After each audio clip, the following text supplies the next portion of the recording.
습니다. 청년의 포부와 패기로 대한민국을 새롭게 하겠습니다. 청년의 시선으로 보겠습니다. 요즘 정치. 자, 2030 청년을 대표하는 정치인들 두 분 모셨습니다. 네, 국민의힘 김용태 전 최고위원입니다. 네, 더불어민주당 전 비대위원 권지웅입니다. 네, 이태원 참사 피해자들이 거의 대부분 2030 세대인데요. 네, 어떻게 들으셨어요, 이 소식? 너무 안타깝죠. 일단 2022년 대한민국에서 이렇게 후진국형 사고가 나서 우리 중국에서도 이런 일은 절대 벌어지면 안 됩니다. 우리 국민의 목숨을 잃었다는 점에서 굉장히 안타깝고, 두 번째로는 정말 희생자, 사망자분들께 정말 안타까운 말씀 전해드리고 싶고, 이 영상을 보고 2차적으로 또 국민들께서 많이 또 아파하시고, 저도 그 영상에서 계속 생각이 나거든요. 그 밑에서 살려달라고 절규하시던 분들에 대한 외침 가끔가다 저도 생각나고, 여기서 국민들께서 지금 충격에 빠져 계셔 있을 텐데 빨리 충분히 좀 아픔에 대해서 같이 애도해 주시고, 또 이 2차 피해가 일어나지 않도록 좀 정치권에서 더 신경 써야 될 것 같습니다.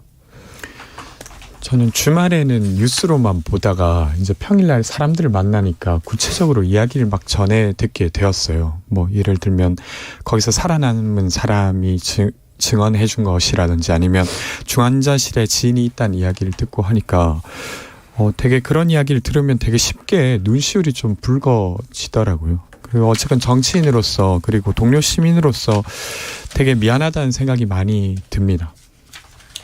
그런데 왜 책임 있는 자리에, 국민의 안전 생명을 지키라고 책임 있는 자리에 이렇게 앉아 있는데 그분들이 계속해서 변명하고 책임을 회피하는 듯한 발언들, 이건 국민들이 받아들이기 어렵다, 이렇게 생각하는 사람들 많습니다. 굉장히 안타깝고 부적절하죠. 대표적으로 용산구청장 계신 것 같은데, 저는 용산구청장에 처음에 입장문 냈을 때 그 영혼 없는 사과보다는 뭐 철저한 사전조사가 필요하다라고 입장문 냈을 때 왜 저분이 저런 말씀을 하실까 의아했어요. 근데 두 번째로 또 내신 말 보니까 할로윈 것은 축제가 아니라 현상이었다.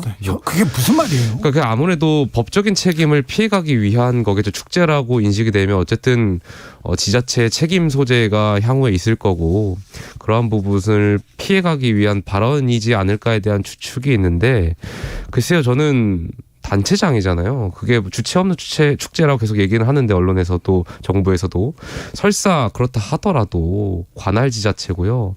또 많은 용산 구민들께서 선출직 공무원이잖아요. 그렇다면 어떠한 그런 걸 책임 여부를 떠나서 정무적인 책임도 있고 정치적인 책임도 있을 거고, 여기에 대해서 책임을 통감하고 정말 국민들이 아픔을 느끼는 것에 대해서 먼저 공감하고 이러한 부분이 선행되어야지, 지금 그런 발언도 굉장히 부적절하다. 굉장히 좀 실망스러웠습니다. 같은 여당에서. 사람이 156명이 숨졌어요. 그런데 거기서 구청장이란 분이 구청은 역할을 다 했다, 이런 얘기를 하세요.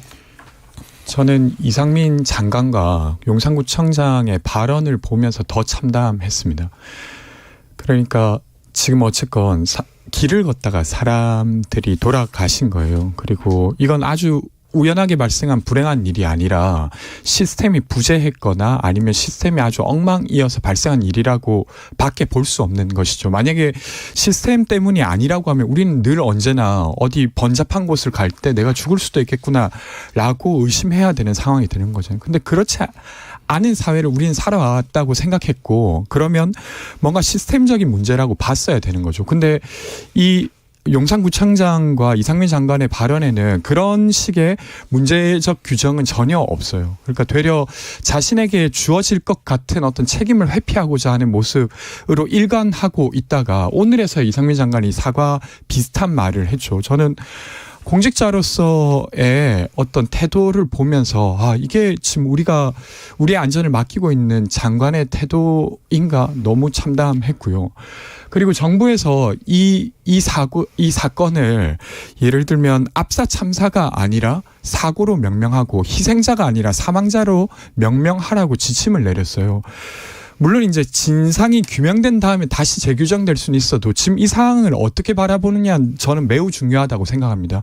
그러니까 시스템적 부재가 있었다고 바라보아야 되는데 그것이 아니라 어디 불행하게 일어난 일 정도로 보는 것 같아서 되게 위험한 접근이라고 생각합니다. 저는 대통령께서 먼저 장관, 행안부 장관하고 용산구청장을 향해서 어떠한 형태로든 구두 경고든 경고를 하셨으면 좋겠어요. 왜냐하면 물론 이제 장관께서도 이 발언에 대해서 사과를 하셨고 장관의 발언의 취지는 저는 무슨 말인지는 알겠어요. 그러니까 결과적으로 주체 없는 축제에 대해서 공무원, 경찰의 권한에 대한 이야기를 이제 말씀하시고자 했는데 굉장히 부적절한 발언이었고 지금 150여 명 그러니까 결국에 아들과 딸을 잃은 우리 국민들 부모의 입장에서 생각해 본다면 그래서 주무부처의 장관으로서 굉장히 부적절한 발언이었고 대통령은 국가 원수잖아요. 그러면 국민들께서 정말 마지막에 이렇게 희망을 잃고 이러한 상황에서 기댈 수 있는 곳은 대통령이고 그럼 대통령께서 여기에 대해서 어떤 장관이라든지 구청장의 잘못된 부적절한 발언에 대해서는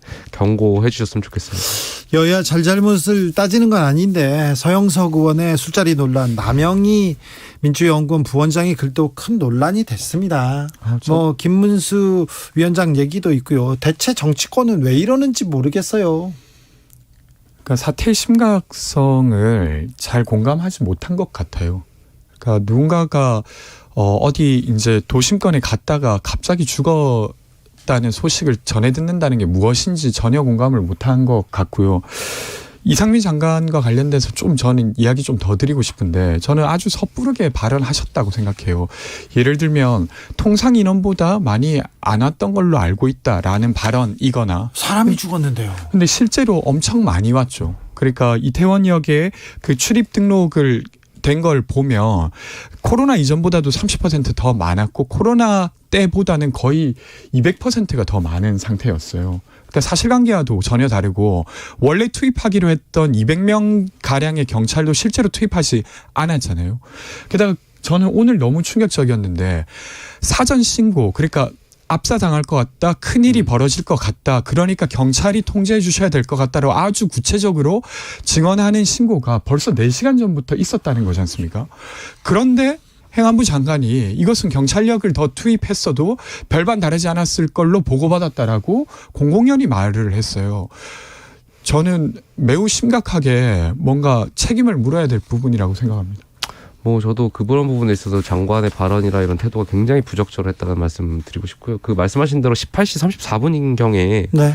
최초 신고, 그러니까 뭐 민원 신고는 어떠한 말씀하신 대로 굉장히 구체적인 신고가 있었잖아요. 10시 넘어서 압사 사고가 신고됐는데 6시 34분부터 벌써 이 경고의 맞습니다. 신고, 구체적인 신고였어요. 예, 그런 부분에 있어서 주무부처의 장관으로서 굉장히 부적절한 발언이었다 말씀드리고 싶고요. 아까 말씀하신 대로 처음에 그 서영석 민주당 의원이라든지 김문수 경산호위 위원장 같은 경우 정치인이라는 면죄부를 준다 하더라도 정치인이 뭐 특성상 사람을 만나야 되고 자리가 많다는 그런 면죄부를 준다고 하더라도 굉장히 공직자로서는 부적절한 행태죠. 그러니까 말씀하신 대로 측은지심이라는 덕목이 전 제일 중요하다고 보는데 많은 국민들이 정말 아픔에 빠져 있고 150여 명의 사상자가 난 이 상황에서 공직자가 글쎄요 뭐 저는 많은 비판이 있었던 걸로 알고 두 분께서 반성하고 계셨으면 좋겠습니다. 18시 34분 그러니까 최초 신고라고 볼 수 있습니다. 지금 6시 34분에 해밀턴 호텔 부근 이마트 24 근처에서 첫 신고가 있었습니다. 좁은 골목인데 클럽에 줄 서 있는 인파와 이태원역에 올라오는 사람들과 골목에서 나오는 사람들이 엉켜서 잘못하다 압사당할 것 같아요.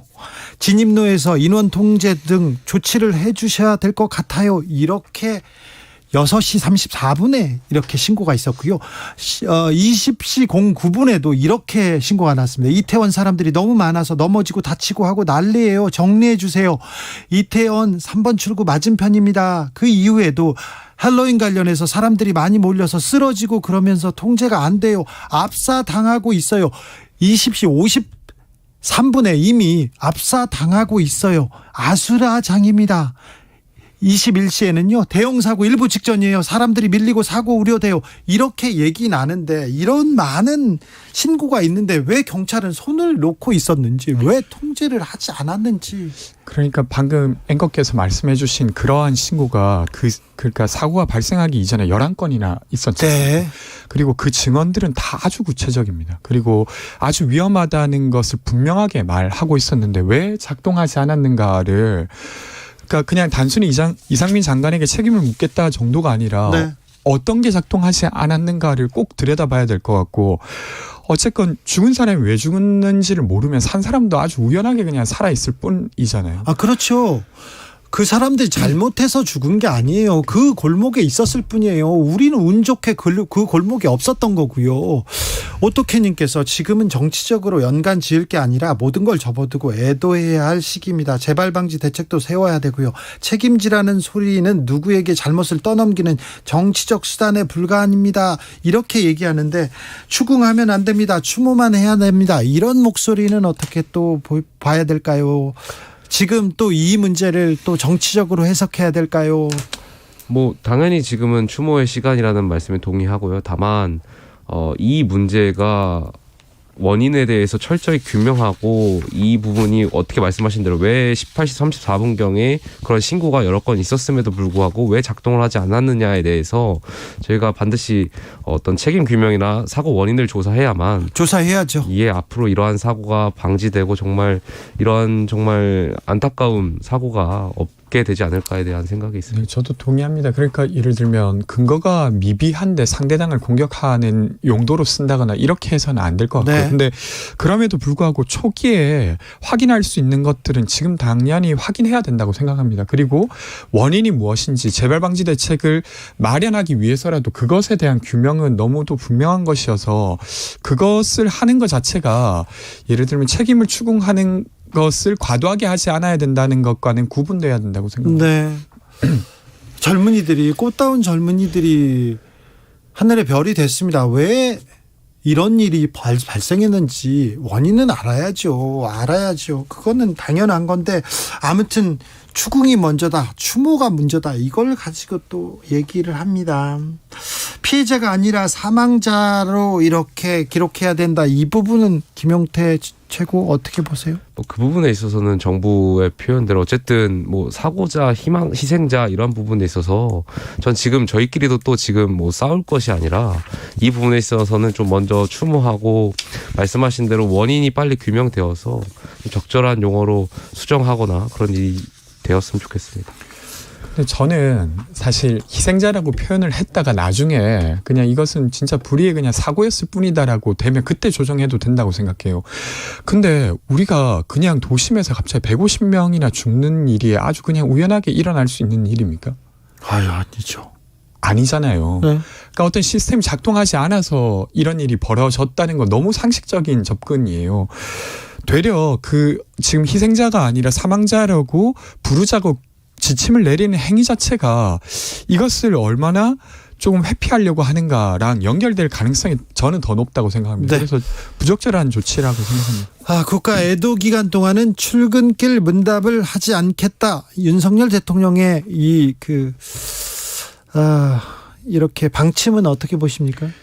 저는 그런 것들은 적절한 것 같아요. 그러니까 저희가 이 문제를 충분히 돌아보고 그리고 그 감정을 서로 나누는데 좀 집중했으면 하는 게 애도기간이라는 것이잖아요. 그래서 다른 일이야 또 진행되고 있겠지만 그것을 굳이 이야기함으로써 이 어떤 감정의 교류라든지 아니면 사건에 좀 집중하는 것이 훼손되어서는 안 된다고 생각합니다. 저도 동의하는 바입니다. 지금은 추모와 국가 애도기간으로서 이런 거에 집중해야 될 부분이니까요. 네. 대통령의 발언으로 뭔가 또 여야가 정쟁으로 이룰 수도 있고 이런 것을 피하기 위해서라도 적절한 조치였다라고 생각합니다. 네, 워싱턴 포스트, 미국의 일간지입니다.